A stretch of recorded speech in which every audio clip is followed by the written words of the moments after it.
Bueno, Fernando, hoy invitamos a nuestro querido amigo Daniel Gallegos.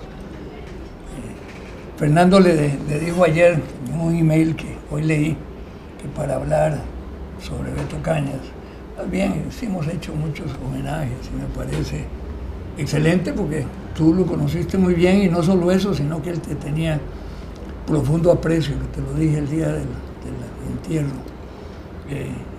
En muchas oportunidades me conversó sobre tus libros y sobre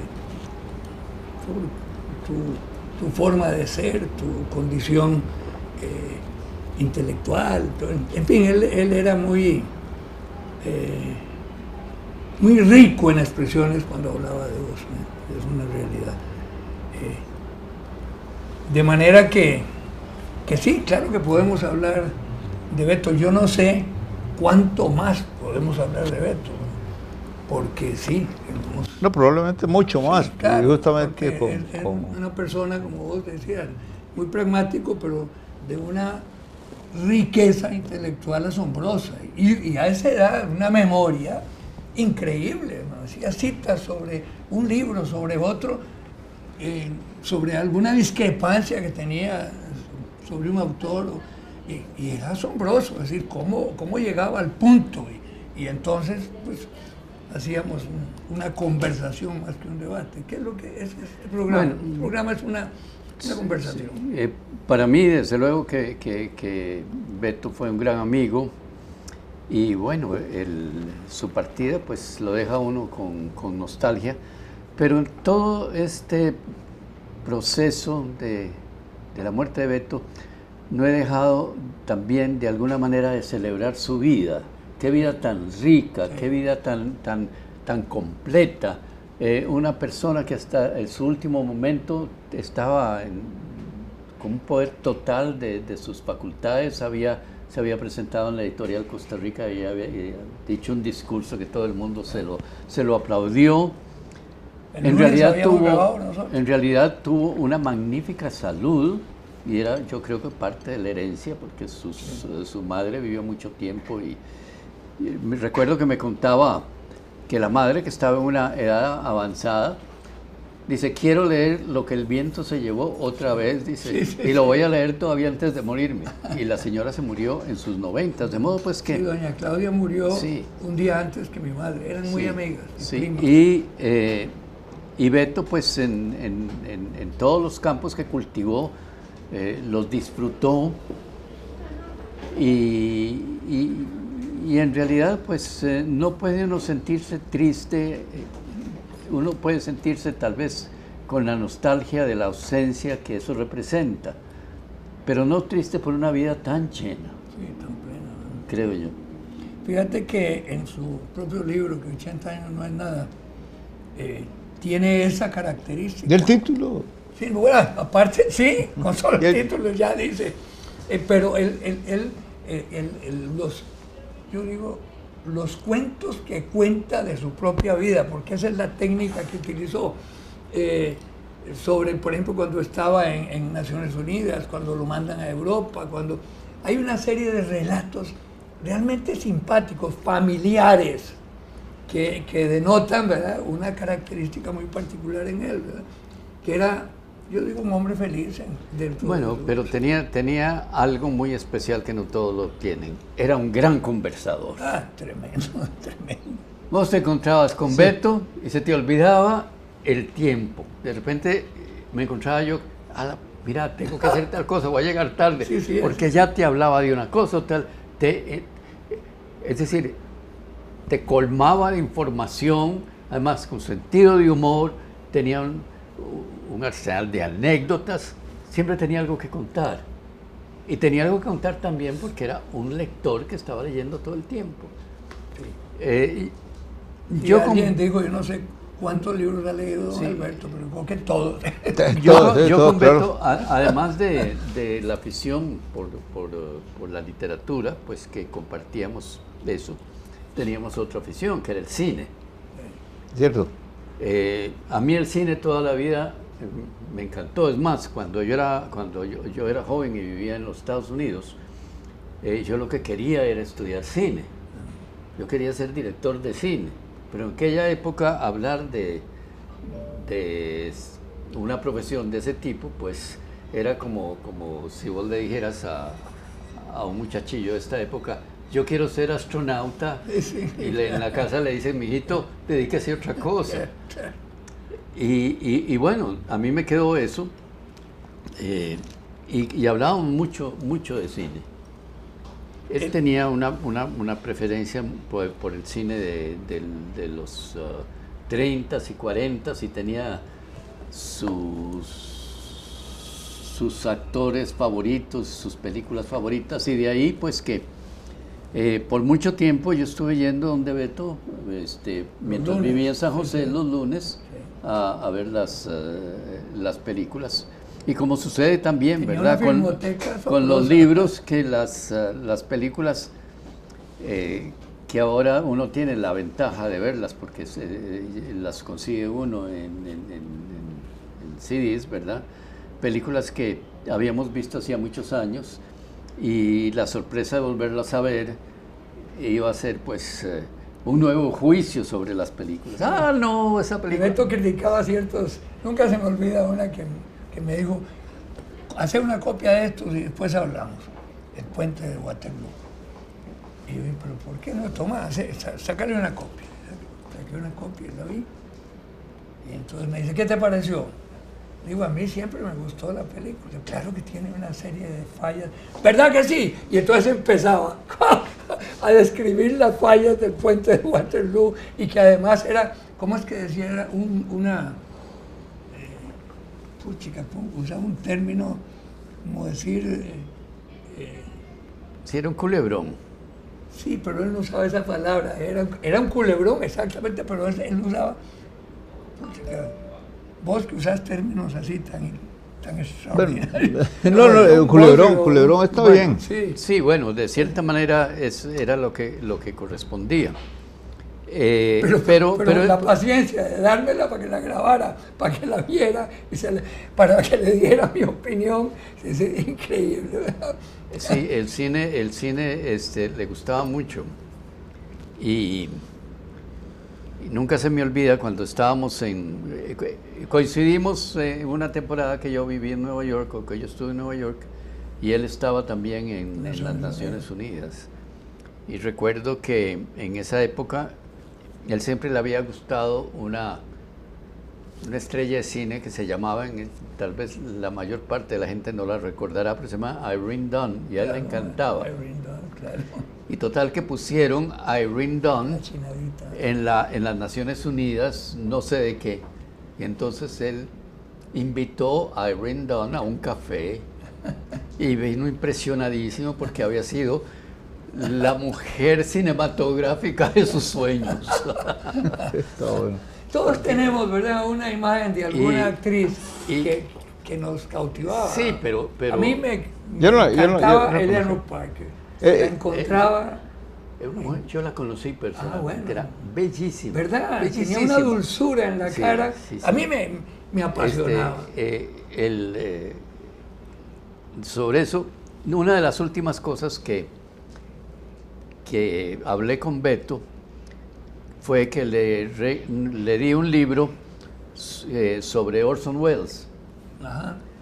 que se llamaba Conversaciones con Orson Welles. A mí siempre Orson Welles me ha encantado, sus películas y su trayectoria, Aquí y hablamos todo lo mucho que de hizo Orson Orson Welles, Welles. ¿verdad? Entonces yo sabía que Beto también compartía eso. Y decía Orson Welles, haciendo la diferencia de estrellas de cine y actrices. Una actriz, pues se supone que es una mujer que tiene un talento para representar, o qué sé yo. Pero una estrella de cine no necesariamente tiene que ser talentosa, pero uno se enamora de esa figura. Sí, sí, sí. Y ya tenga talento o no.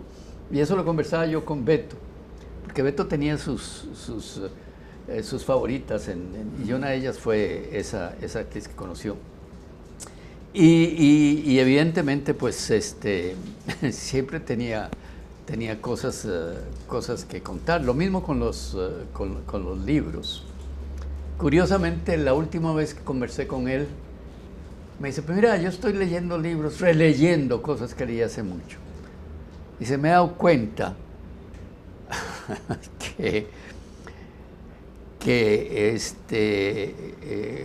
¿cómo se llama? Una novela que estaba leyendo, que no la encontró tan buena. Sí, ya recuerdo. Y yo le hice un comentario sobre la película esta, Los Miserables. Ajá. Me puse a leer Los Miserables, dice, la verdad es que aburrida que... Bueno, ahora hay una Sí, descubrirlo aquí lo ahora. comentamos, sí. Sí, estuvimos hablando de esto. Sí. Pero él tenía sus cosas, por ejemplo... Yo vi con Beto, a propósito de Nueva York, una obra de teatro en las tablas que nos encantó a ambos y que después él hacía varios comentarios de My Fair Lady, que estaba en ese tiempo en las tablas en Broadway. Y a Beto le encantó, ¿no? My Fair Lady. Después lo comentó en el cine, que él prefería desde luego la primera que la otra que hicieron. Bueno, la versión de Pygmalion. Sí. La versión claro, de Pygmalion, sí, claro. no era musical. Sí, claro, es que ese era el texto, incluso el guión era hecho por Bernard Shaw. Y My Fair Lady pues ya fue una adaptación al musical. Sí. Aunque a Beto le gustaban mucho los musicales, cierto tipo de musicales de los 50s y los 60s. Cuando yo estaba en Nueva York, yo también iba muchas veces a ver musicales y los comentábamos. Pero Beto, también, claro, su amor por el teatro. A mí, yo tuve un gran agradecimiento con Beto, pues porque, pues Beto, mayor que yo y con gran experiencia, pues él fue una de las primeras personas que leyó mi teatro. Y aunque Beto y yo pues teníamos estilos muy diferentes y sin embargo Samuel Robinsky, Beto Cañas y yo tuvimos una amistad muy solidaria en cuanto a lo que escribíamos.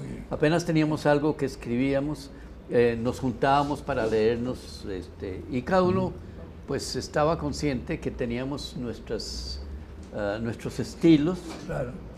pero yo sin embargo le admiraba mucho a Beto esa capacidad, esa comunicación que tenía él en el uso del lenguaje vernacular. Es decir, de ahí yo creo el éxito de sus comedias, del sentido de humor, que incluso yo muchas veces no me atrevía a dirigir esas obras porque pensaba que podía meter la pata. Porque Pues es curioso, el sentido de humor en muchas de esas obras era un sentido de humor escondido, era un sentido de humor, vos dijiste vernáculo. Sí, él se metía dentro del personaje y dentro de la época y dentro de las circunstancias y entonces lo armaba, pero no era que sacaba un chiste ni nada, no. Tenía un sentido de humor natural. Es que él tenía un oído, digamos, y además yo creo que Beto para mí representa la esencia del costarricense tradicional. Sí.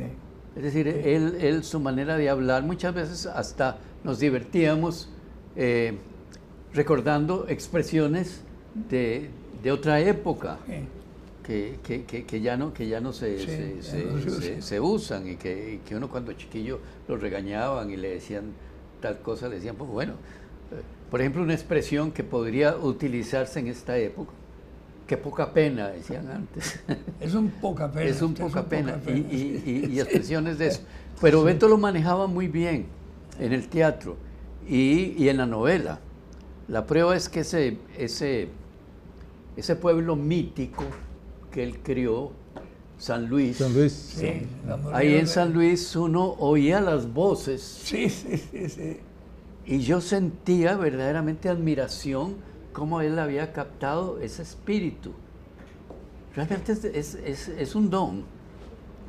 A mí me pasó con Los Molinos de Dios que algunos de los personajes y dentro de las circunstancias que él relataba, yo creía estar seguro de quiénes eran y no eran. Es decir, sí, Por lo menos él decía que no. él decía que no, sí, Sí, claro, sí, claro. Pero el tal Taniche, por ejemplo, yo siempre adiviné quién era, pero él decía que no era. Ah, no, él podría decir que no, pero mira, hay una cosa de Beto que es muy divertida en Beto. La única que no podía saber era la Peggy Trotter, ¿verdad? Del comienzo.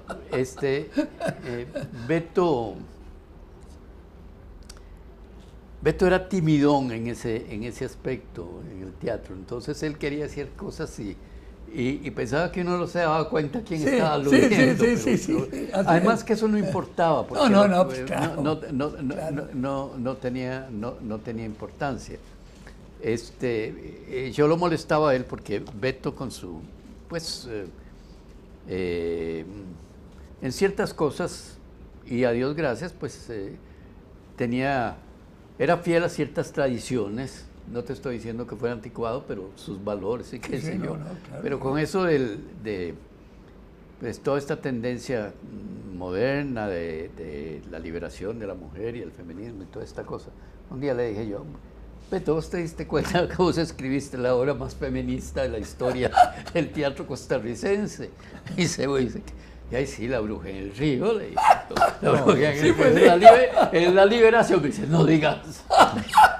Y en realidad la mujer al final dice, yo hago aquí lo que me da la gana, y si quiero me caso y no me caso, lo hago. Y en realidad es más atrevida que la Magdalena de Fernández Guardia. Sí, definitivamente. No lo había pensado, te juro, pero sí, claro. Y yo en un análisis que hice de las obras de Beto, se lo dije, y yo, ya tenés todo el voto de todas estas señoras de la nueva era. Así es que, y bueno, pues Beto, recuerdo que su amor por el teatro era tan grande que cuando nosotros, el grupo del Arlequín formamos, vos te acordás, el grupo del Arlequín, pues Beto no era actor, pero escribía teatro, pero le encantaba ir a los ensayos. Y muchas veces estábamos ensayando algo y decía, ahí viene Beto, se va a terminar el ensayo. Porque ya se ponía a conversar. ¿Sabes por qué me acuerdo muy bien del Arlequín? Porque en esos días fue que formamos Las Máscaras. Sí, yo recuerdo. Y entonces, pues no es que competíamos, pero sí, sí, se desarrolló un amor por el teatro aquí de todo el tiempo. Sí. Yo con esta facha fui actor. Claro, un montón de obras. Vos eras más crítico en el periódico. No, yo lo que pasa es que, bueno, yo había tenido una formación, aunque yo vine aquí, me metí en el teatro universitario y toda esta cosa, pues porque, bueno, mi historia era que yo tuve que venirme de los Estados Unidos y interrumpirlo, bueno, no interrumpirlo, no pude seguir en lo que yo quería, que era estudios de cine, me metí en la cuestión de teatro. Y después yo seguí pues especializándome en teatro en diferentes lados y qué sé yo. Pues para tratar de que el teatro de Costa Rica tuviera también una calidad que la tuvo. Definitivamente en su época, y ojalá vuelva a recuperar esa calidad, porque yo creo que hay mucho talento afuera. Digo, ¿por qué fue cosa que Beto y yo conversamos la última vez que nos vimos, que estuvimos juntos. Beto era uno que decía, pero ¿qué pasó con el cine? Es decir, con el teatro nuestro, ¿verdad? Porque había buenos grupos de teatro y de repente, yo por ejemplo, de las últimas conversaciones que tuve con él, fue precisamente la necesidad de volver a tener una compañía nacional de teatro tal como él la hizo cuando hizo el Ministerio de Cultura. Sí.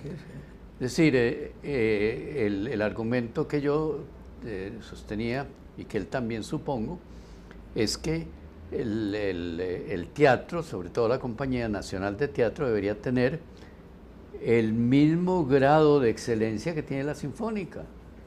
Es decir, que la gente viera un teatro bueno, profesional, una manera en que, en que la dramaturgia costarricense se diera en los mejores términos y condiciones.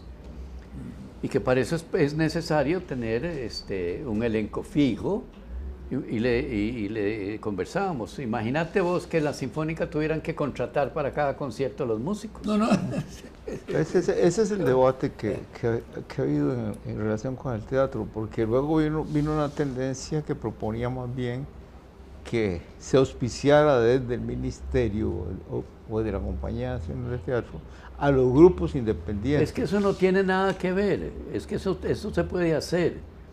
Digamos, en la Compañía Nacional de Teatro puede existir una compañía donde puede hacer teatro, no solamente buen teatro, sino un teatro que permita hacer giras por todo el país y con un buen elenco, y que el público tenga el derecho de ver lo mejor que pueda dar. Definitivamente, eso es. Eso fue lo que pretendía. Eso es. También en la época de Beto se les subvencionaban los ciertos teatros como el Arlequín, como el mismo Teatro del Ángel que vino más de chileno, porque ¿no? ellos pedían, es decir, en la subvención, la posibilidad de poner cierto tipo de obra, tal vez que tenía ciertos riesgos, y la cuestión es que eran obras importantes, como unos Valle Inclán, que pusieron muy bien puestos, etcétera. Entonces había toda una visión también de impulsar de esa manera el buen teatro en teatros independientes. Es decir, eso no... Y lo mismo también, el teatro cubre otras cosas, también el teatro de aficionado. El teatro de aficionado es muy importante. Y, sí, y también hay que darle ayuda. La compañía de teatro también puede dárselo. Y puede darle también oportunidad a que se hagan talleres de dramaturgia para que la gente que está escribiendo teatro, los actores lean sus obras o incluso puedan hacer escenas de las obras que están trabajando. En fin, toda una política, digamos, para que el teatro crezca y tenga gran calidad. Perdóname un minuto, tenemos que aquí aterrizamos, pero después seguimos con otro, entonces seguimos con el tema. Para hacer un corte ahorita, que hace rato me están diciendo que aterricemos. Bueno, pues con las llantas desinfladas, por lo visto.